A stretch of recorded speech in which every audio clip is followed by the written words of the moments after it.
So it's so good that we make sure that this is the season of giving. It is a season of not making sure that God is always in control of our lives. No? Sa mga nagakalatabo, bala sa kabuhi naton, ahay, kanami, from time to time, that there is a church.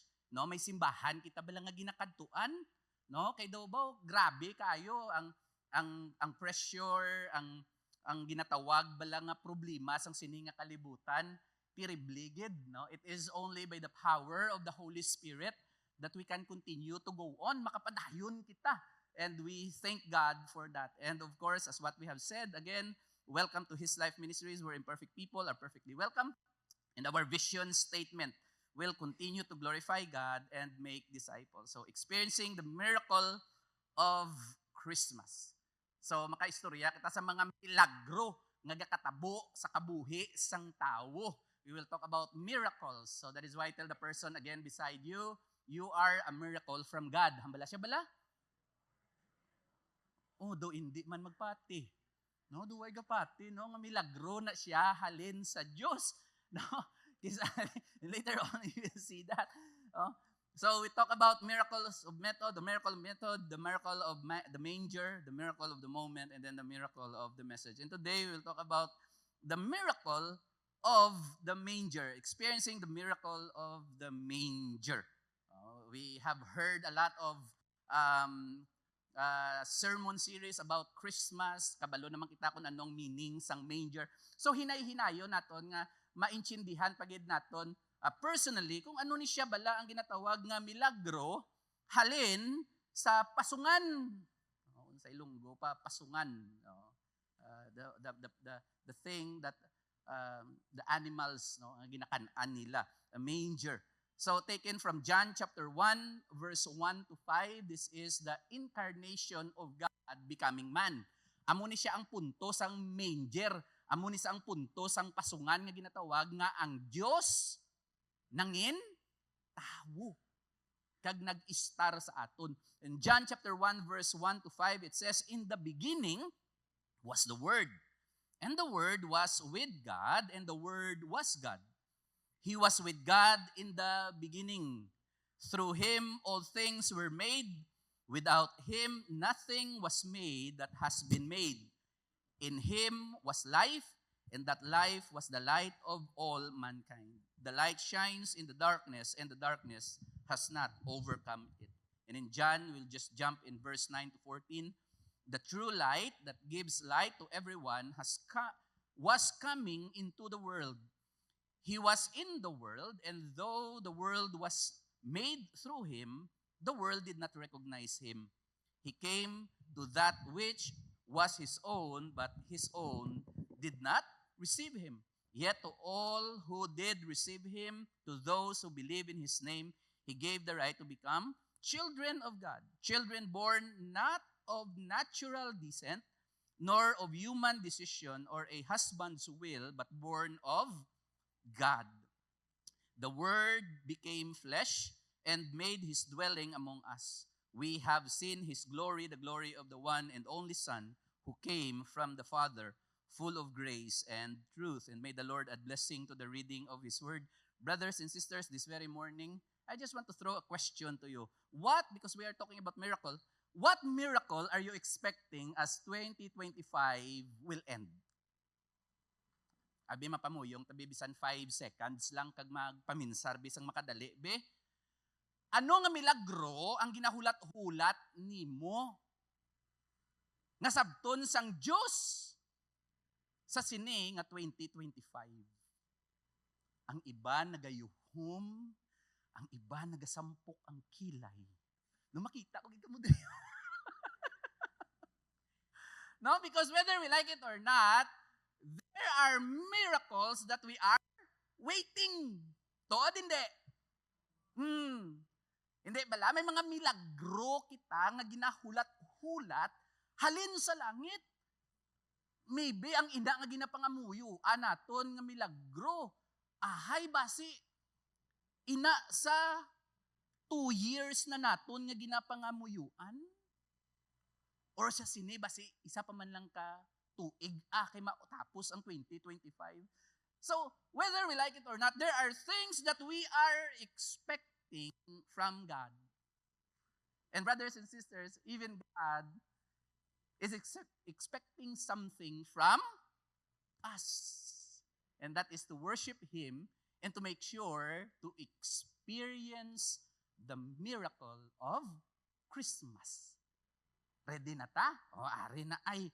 Siling dire, the miracle of the manger is that God became man and lived among us. Amo na siya ang pinaka meaning sa ginatawag nga manger. That God became man and lived among us. No? Ang Diyos, ang iya nga divinity, ang iya nga deity, ang iya nga sovereignty, nagdasok sa isa ka lawas nga mamalatyon. Do kadalom ba? Ilunggo. No? A body that will someday, after 33 years, will be offered to God. Hindi bala? And Jesus was born, of course, bata, no one can protect him. The only person that can protect Jesus during the time, during his birth, was Joseph and Mary. Ang iya nga ginikanan, amo lang to sila ang maka-protektar kay Jesus. A very fragile baby during the time. But in spite of that, God shows His miracle to the manger. And we find the mercy of God. Amo na namian ko ni that we could find or we can find the mercy of God in the manger.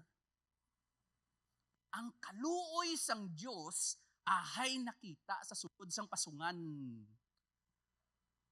Because during the time of sin, when Adam and Eve sin against God, it can easily, Lord, bangod sa lawayon sa imo.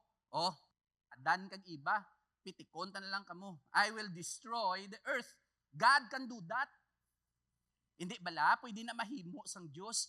But because God sees His image in likeness to His creation, the mercy of God fall.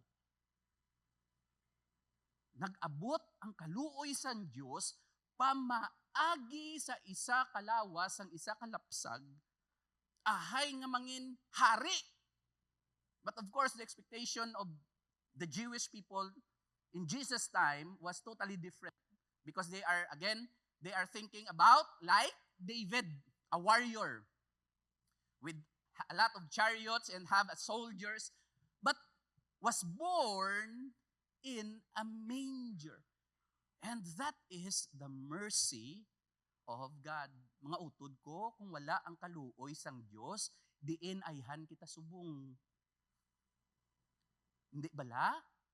Sa tuod-tuod lang ang tao, tig-a ulo. Mga balabi, tupad mo, tig-a ka man ulo. That is why we need mercy. Kilanlan nato ng kaluoy sang Diyos, ahay, sa pagkatig-a sang ulo sang tao. So, una nga, kung iloy gambal na baw, pagkatingkuyan sa imo, muna perming word sa akon, tingkuyan ko kuno klase bata sang una. But in the midst of that, we find mercy of God in a manger. And that is totally amazing. That is very powerful of the mercy of God that can be seen in the manger. When you find mercy, you will find humility. Kung makakita kita kuno sang ginatawag na kaluoy, ma-experiensyahan nato ng kaluoy sang Dios, ang pagpaubos gagwa na sa dayon sa aton. We express humility. Aryo, kung wala bala kaluoy sa tawo, sa tagipusoon sang tawo, kag may natabo sa isa ka tawo, ano perming gagwa? Nan marisi. Na, the usual na gagwa sa bata, no? Kung wala kaluoy sa tagipusoon sang tawo, if there's no mercy in the hearts of man, ano pagidang isa? Gaba muna. Na ginggabaan ka. But God did not say that. He wants to make sure that each one of us will experience the mercy in the manger.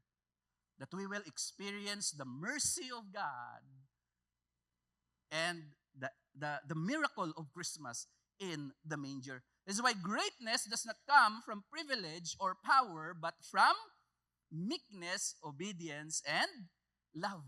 Oh.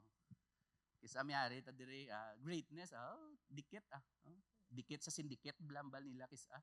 Kay bango dikit ko to sa mo to nga tawo ho. The great daw great man ko kuno eh. No, duha mo kuna.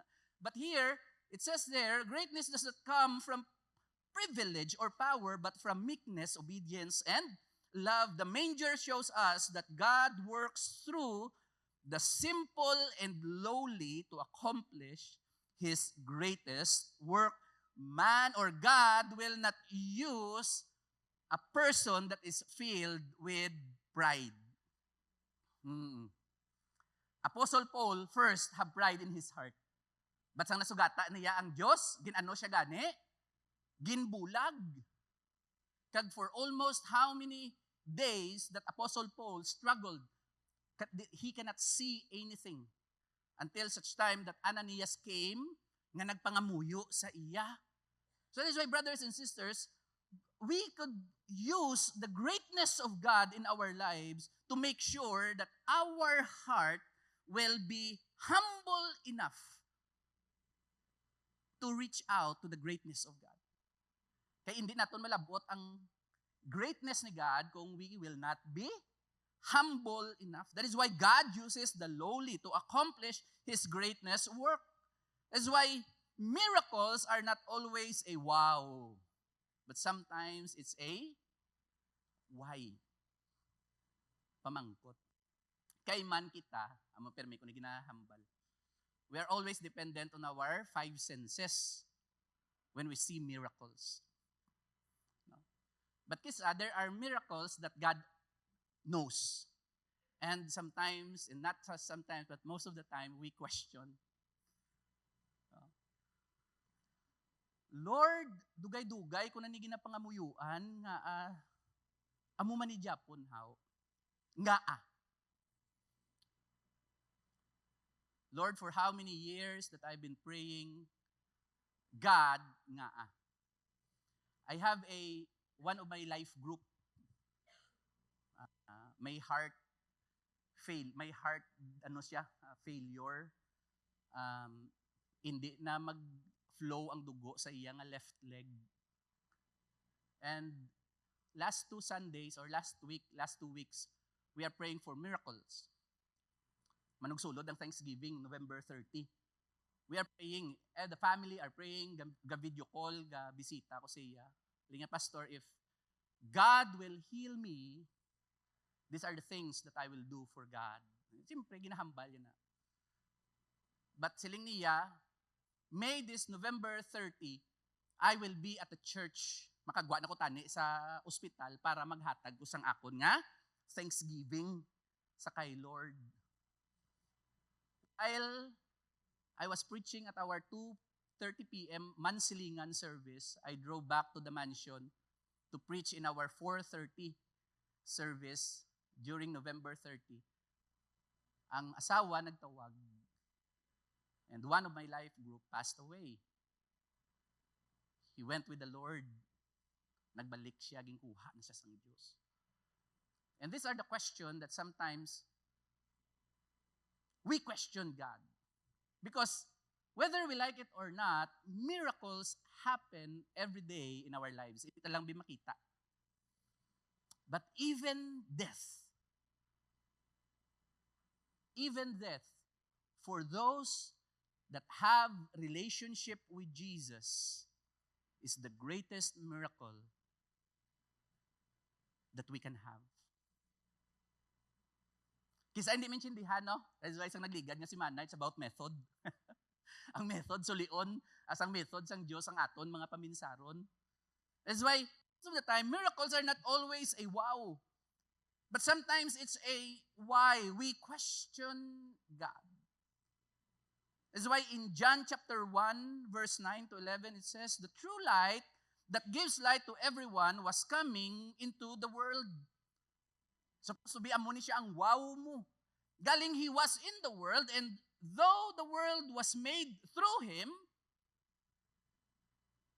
ang tanan-tanan nga nagakabuhi sa sining kalibutan, naghalin gid sa Dios. Wala sang aksidente sa aton. Wala dire may nagwa lang sa kawayan. Siling nila kisa sinong imo amay, hindi ko kilala. Sinong imo iloy, hindi ko kakilala. Siguro way mangid plano ang Dios sa akon. But here the Bible is telling us that he was in the world, and through the world was made through him. The world did not recognize him because they are expecting for a king. And here comes baby Jesus. He came to that which was his own, but his own did not receive him. That is why Jesus was born in a manger. During the first Christmas, the innkeeper missed Christmas. Hindi bala? The innkeeper missed Christmas. King Herod missed Christmas also. Na-miss niya. These are the people that supposed to be are people that will declare the goodness of God. But God chose lowly kind of people. Now the question because of why? Why Joseph? Nga si Joseph, how Matthew chapter 1, 18 to 25, it says, this is how the birth of Jesus, the Messiah, came about. His mother Mary was pledged to be married to Joseph. But before they came together, she was found to be pregnant through the Holy Spirit. Because Joseph, her husband, was faithful to the law and yet did not want to expose her to public disgrace, he had in mind to divorce her quietly. Kalaslon, uhala, gabusong hindi akon. During the time of Moses, this is already adultery. Ang inla mahimo is they will be stoned to death. Yan ihambal ni Joseph because Joseph know the law. Sila niya sikretohon ko na lang. Sikretohon ko na lang to divorce her. But did you know during the time of the Jews, during the time of Jesus, ang mga babayi nga kalaslo na, did you know, ang ila edad is 14 to 16 years old. Amo na ang edad ni Mary, sang busong. A tender body of a teenager. And of course, si Joseph, may edad-edad ni saya. Si Joseph. That is why siling Joseph, doon hindi ko ni mahimo out, nano ni man, may fear. But after he had considered this, an angel of the Lord appeared to him in a dream and said, Joseph, son of David, do not be afraid to take Mary home as your wife, because what is conceived in her is from the Holy Spirit. She will give birth to a son, and you are to give him the name Jesus, because he will save his people from their sins. All this took place to fulfill what the Lord had said through the prophet. So may fulfillment sang prophecy nga matabo. The virgin will conceive and give birth to a son, and they will call him Emmanuel, which means God with us. When Joseph woke up, he did what the angel of the Lord had commanded him and took Mary home as his wife. But he did not consummate their marriage until she gave birth to a son, and he gave him the name Jesus. Wala gid siya gintandog ni Joseph, because if ever Joseph touches Mary, madula ang ginatawag nga deity of Jesus. That is why it must be born to a virgin. Amo to sa ang requirements. So why Joseph? Brothers and sisters, sometimes miracle comes when you are not ready but obedient. Si Joseph hindi ready, hindi siya preparado. During the time, masiret ko na ya. Nugay daya. But here, miracles come when you are not ready. Kay kis akong preparado ta, sino gani ang gatikal? Kita. But when we are not ready, when will you serve? I am not yet ready. Dapat matapos ko niya na yung ako. Ti ara na kayo natapos mo na. Ano pagid ang dason? Ay, dapat. Pastor, dapat may amo ko ni Anay. Dapat may amo ko sini. And then, ay, nag-abot na ang tinion nga. Dapat ma-serve na siya. Hindi ko Anay, kaya may talapuson pa ko.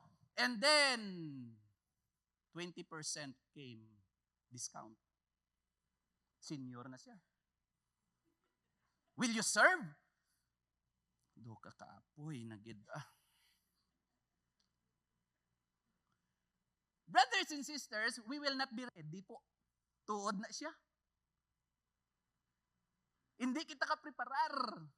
We cannot be ready on the things that is happening in our lives. That's why miracles comes when you are not ready. But you will be what? Obedience. Naghuo na lang si Jose. Pero hindi siya preparado. Supposed to be hindi siya preparado, mangin tatay. Hambalabing tupad mo, te. Ready ka na? Kung maghambal, hindi. Dinding aton ushers team, pangwang ning ala nila, pang sulat sa ministry, ni nga ano ni.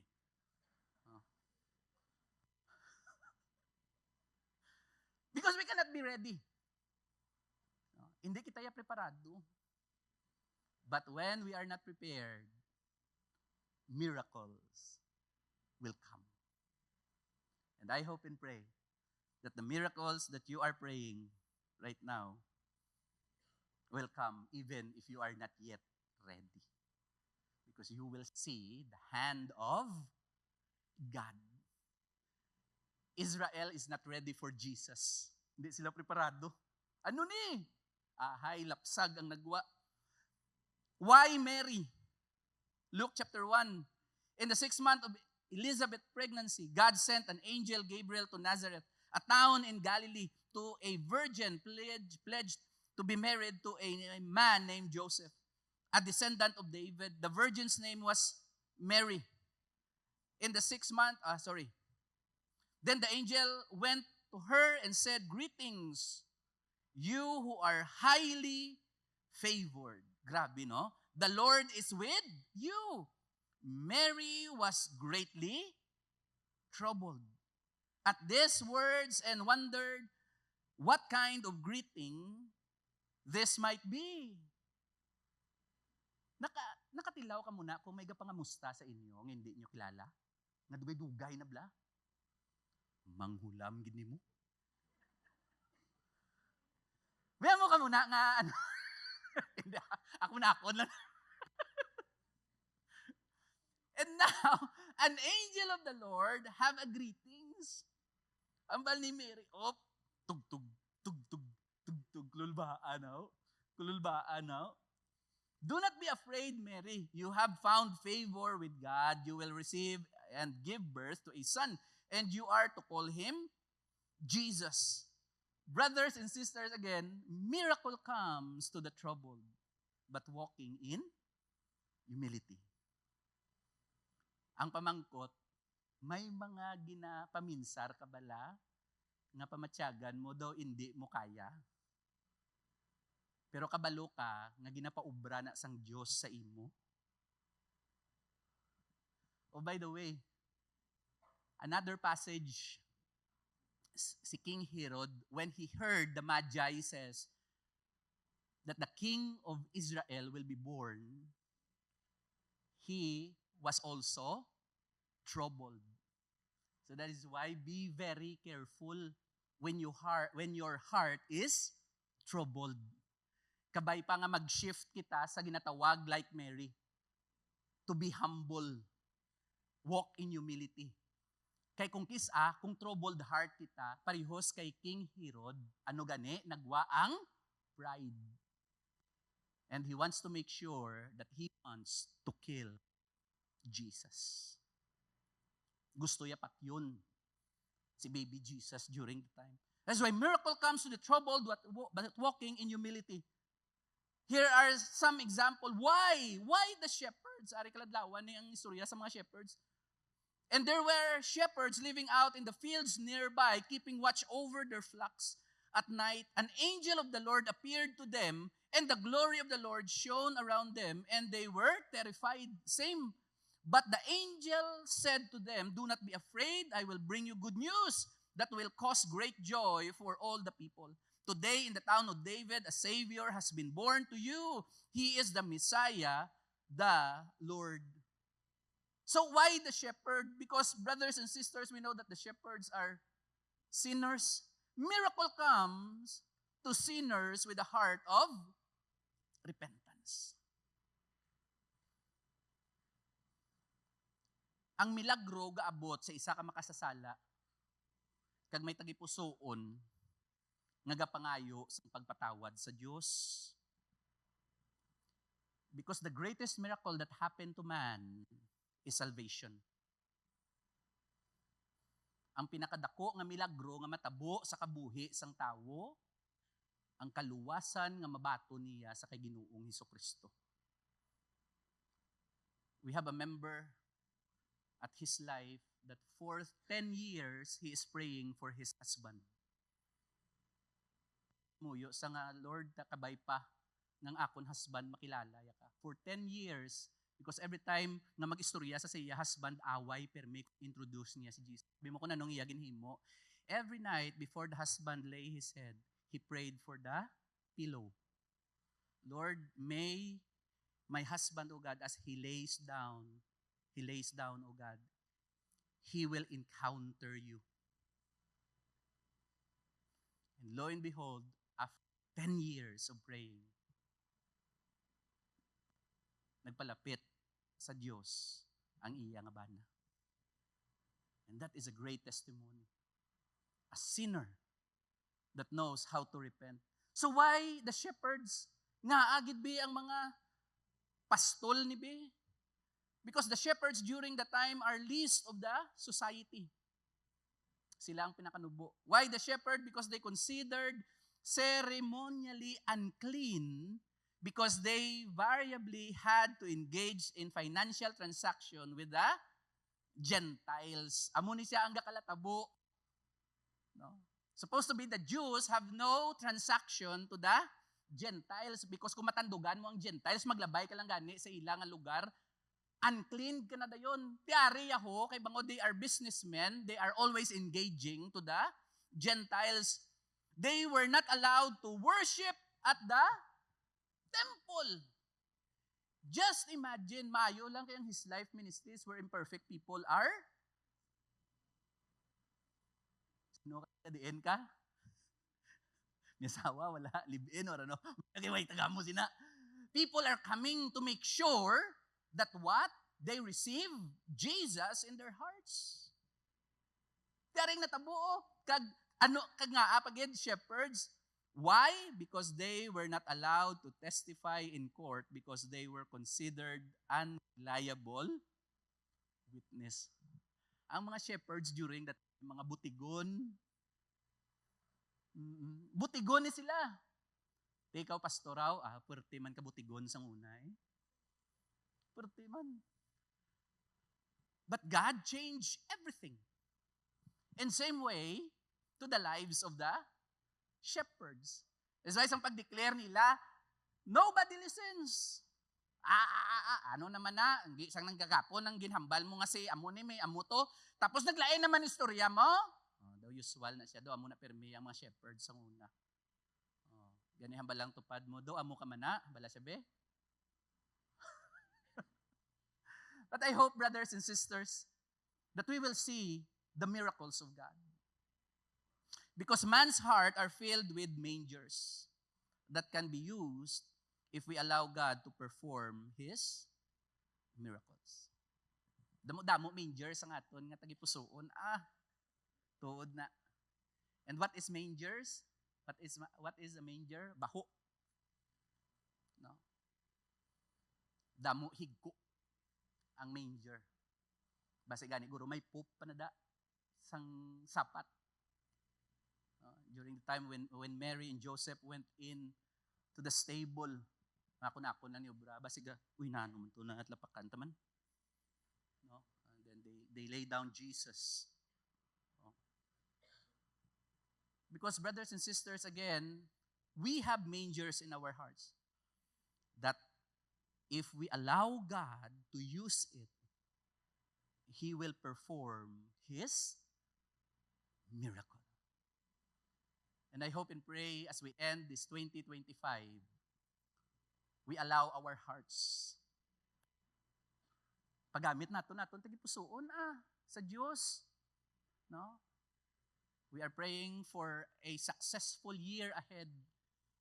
How can we be successful if we don't allow our hearts to be used by God? Kabay pa, ipagamit nato ng aton tagipusoon. Gani hambalang tupad mo, saan ka naman palista sa ministry de? Hambala siya be? No? Saan ka naman palista? Use your gift. Use your talent. Because the talent of the manger has nothing. Wala. But when Jesus was laid on the manger, something changed. Miracles happened. That's why the miracles of Christmas is when heaven touches earth. No? You cannot hindi mo mapahimo ang Diyos nga magduko. But only man that God stood down and gave His Son to be part of our lives. Nagduko ang Diyos. Nagduko siya. And He touches earth. Gintandog niya ang kalibutan. I hope and pray, brothers and sisters, that we allow God to touch our hearts. This is why Galatians chapter 4, but when the set time had fully come, God sent His Son born of a woman. Tsaktugid ang pagbata ni Ginoong Jesucristo during the time of the Roman Empire. And Jesus was born exactly the day. And of course, people don't recognize Him. God leaves His majesty for a manger. Ginbilin sang Dios ang iya nga pagka-Dios. Ang iya nga splendor para lang sa pasungan, to make sure that human will have hope. That's why in Philippians chapter 1, it says, chapter 2, therefore, if you have any encouragement from being united with Christ, if any comfort from His love, if any common sharing in the Spirit, if any tenderness and compassion, that is the heart of Jesus, then make my joy complete by being like-minded, having the same love, being one in the Spirit, and of one mind. Do nothing out of selfish ambition or vain conceit. Jesus did not think of His own. Wala gid na minsar si Ginoong Jesucristo. Sang iya ka o galingon. Isipa bla, langit. Grabe, no? Rather in humility, value others above yourself. And Jesus values you.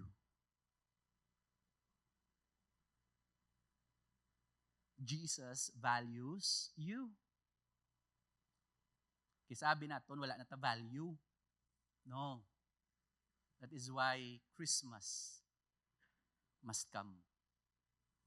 Manaog ang Christmas para ma-restore ang aton nga value. Not looking to your own interest, but each of you to the interest of the others. In your relationship with one another, have the same mindset as Christ Jesus, who, in verse 6, being in very nature of God, did not consider equality with God. Now, this is miracle. This is miracle. Being God, not equality with God, considered equality with something to be used to His own advantage. He never used that. Rather, he made himself nothing by taking the very nature of a servant, being made in human likeness and being found in the appearance of a man and even a baby. He humbled himself by becoming obedient to death, even death on the cross. Wow. Can we do that? It takes miracle. Milagro Japon ang matabo. Well, brothers and sisters, hope is the miracle inside of a manger because it holds the Messiah. Kagina, we talk about the mercy. Now, it is the hope of God. God shows, poured out His hope to each and every one of us. Hopeless ng tao. Why na siya kadtuan? And then suddenly, God came. Nag-abot ang Diyos pamaagi sa isa kapasungan.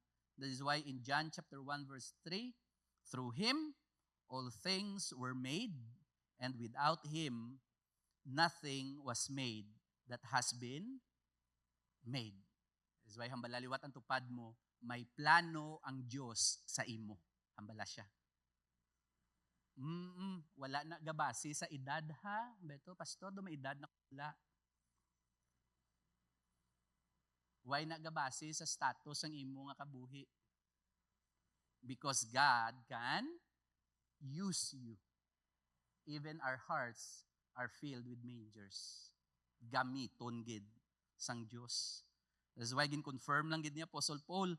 Colossians chapter 1, for in Him all things were created, things in heaven and on earth, visible and invisible, whether thrones or powers or rulers and authorities, all things have been created through Him and for Him alone.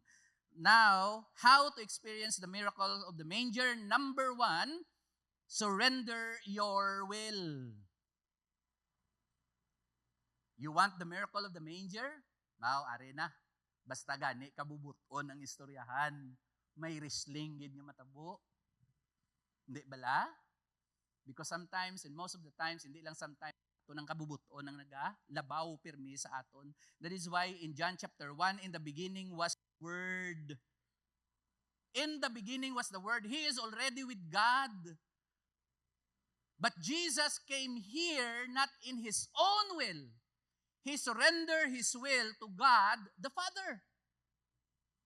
And same with us. Hindi lang isa dapat masurrender tagid ang aton nga will sa tiilan sang Dios. Because every day there is a what? A battle of will inside of our hearts. Tuod na. May maaway ginaya, may magwa ginaya nga si Bugart mo. Abi mo daw si Jesus, pati ka na. Bugart na Japon. Abi mo si ano? Because why? There is always a what? A struggle of will. In the beginning was the Word, and the Word was with God, and the Word was God. He was with God in the beginning. God is already there. Jesus is already there. Through Him all things were made. Without Him nothing was made that has been made. In Him was life. In Him was life. May kabuhi. And that life was the light of all mankind. But still, bisan ano pa na sa nga suga, kung ang aton kabubuton, hindi naton masurrender sa Diyos. We will be still living in our own will. Because man's will is his greatest struggle. Yeah.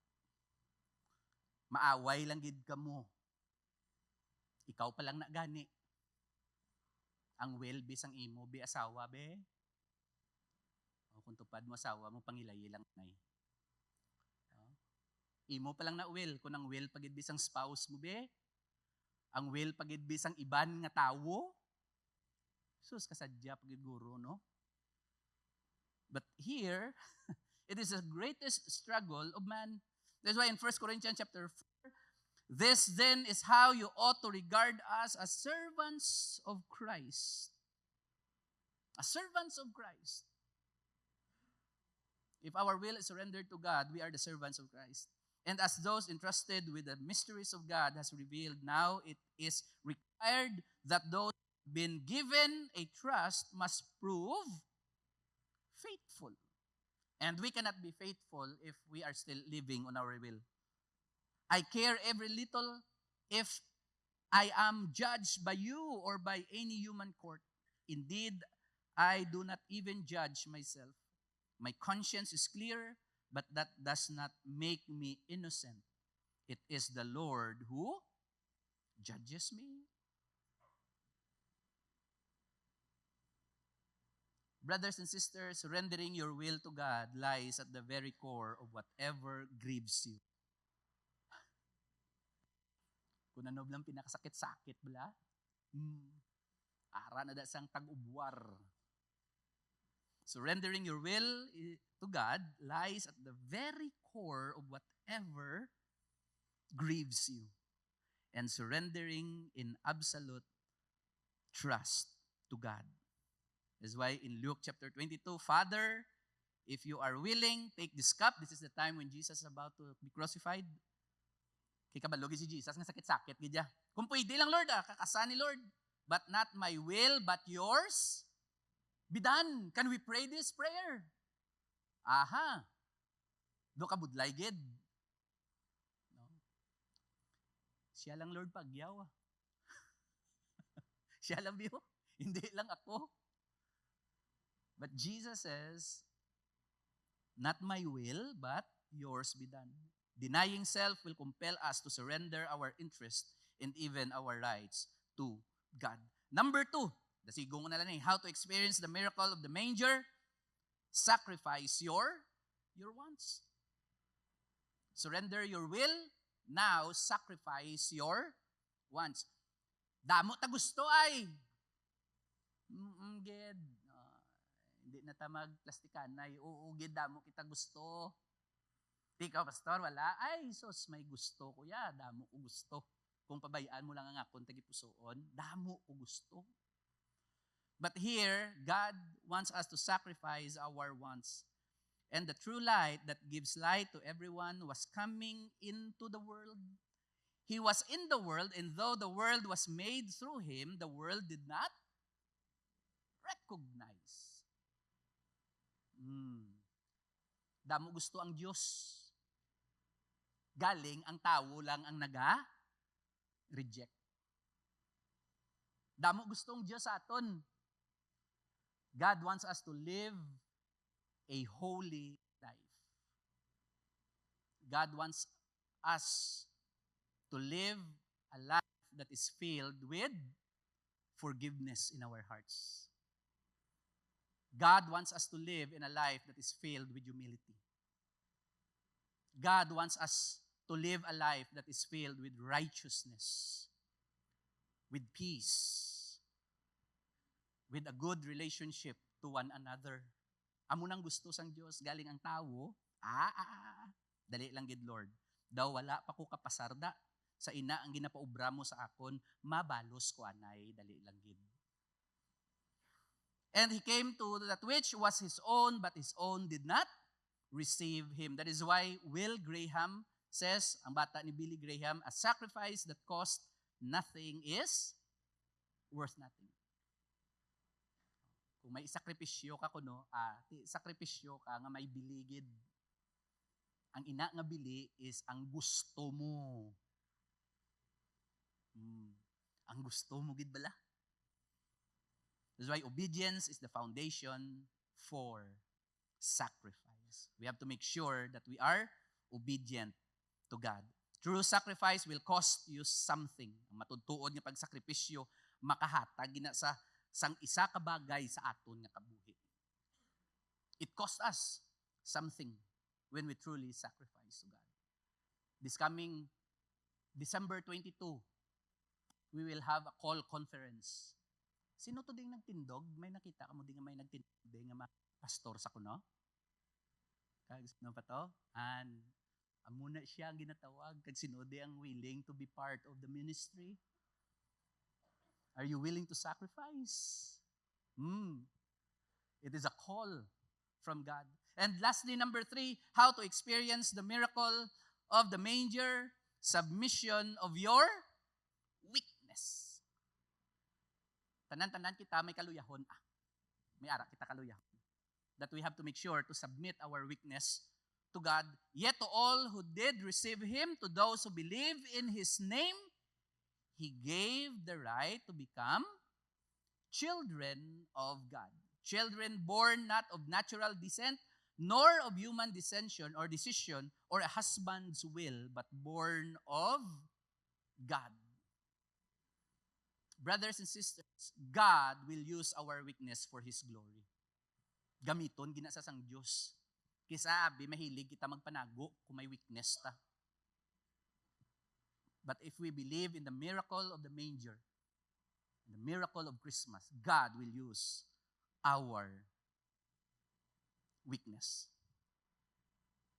This is why, brothers and sisters, our flesh wants to compromise. And our flesh wants to have comfort from time to time. Gusto ta niya nga may ginatawag nga compromising ang aton nga tagipusoon kag ang aton nga kabuhi to have in comfort, but not what the Lord wants for us. This is why in 2 Corinthians chapter 12, or because of this surpassing great revelation, this is Apostle Paul, therefore, in order to keep me from becoming conceited, para hindi ko magtinikal, I was given a thorn in my flesh. Ginsabat ni Jesus, ang milagro nga ginapangita ni Paul, wala, no? For 3 times, or I was given a thorn in my flesh, a messenger of Satan, hindi lang basta-basta, messenger ni Satanas pa, to torment me. 3 times I pleaded with the Lord to take away from me. But He said to me, the famous line, my grace is sufficient for you, for my power is made perfect in weakness. Therefore, I will boast all the more gladly about my weaknesses, so that Christ's power may rest in me. Mga utod ko, it is always by the grace of God. Nothing more, nothing less. And if we just see the grace of God through the manger, it changes the direction of our life. May I request everybody to please stand?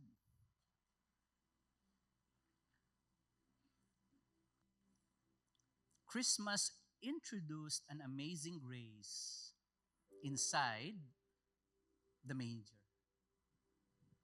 Gimplastar niya ang iya nga grasya.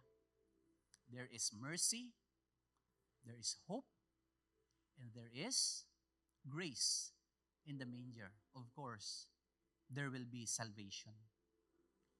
That's why, brothers and sisters, as you celebrate Christmas season,